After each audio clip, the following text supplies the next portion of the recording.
El projecte Destresa Marinera documenta habilitats i coneixements de pescadors que han dedicat la seva vida a fabricar i reparar arts i ormeigs de pesca.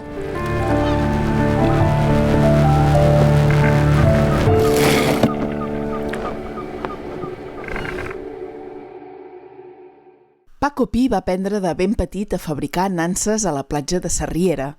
Considerada una de les pesqueres artesanals més antigues que es coneixen, les nanses són trampes que atrapen el peix amb l'esquer oportú.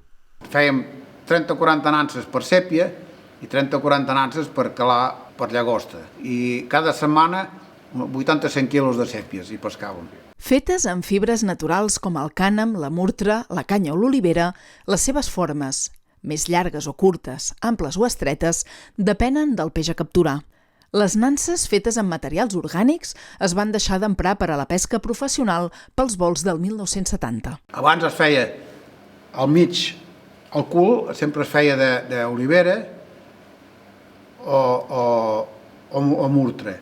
I d'allà per món es feia de canya, perquè inclús un pam abans de tancar la nansa també es feia de vímec o olivera.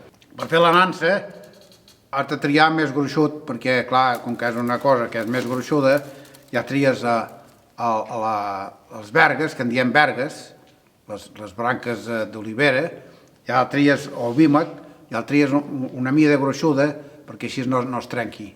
En Paco ha mantingut viu aquest ofici durant més de 60 anys.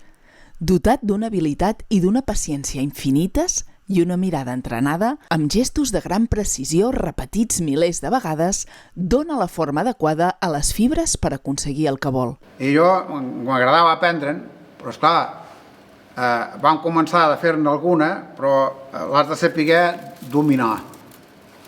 Donar-li aquesta forma, al saber-ho dominar bé, clar, a còpia de temps em vas fent. Ara faig moltes coses, faig nansetes petites, faig uns barcos fets d'espart, que són preciosos, i aquestes nanses i cistells. Avui, la seva esperança és transmetre aquesta passió a les generacions més joves. Clar, tota la vida que mos ha agradat la pesca, i aquestes coses te'n veuran. Com que això, l'ofici de pescador, de pares a fills, es porta la sang,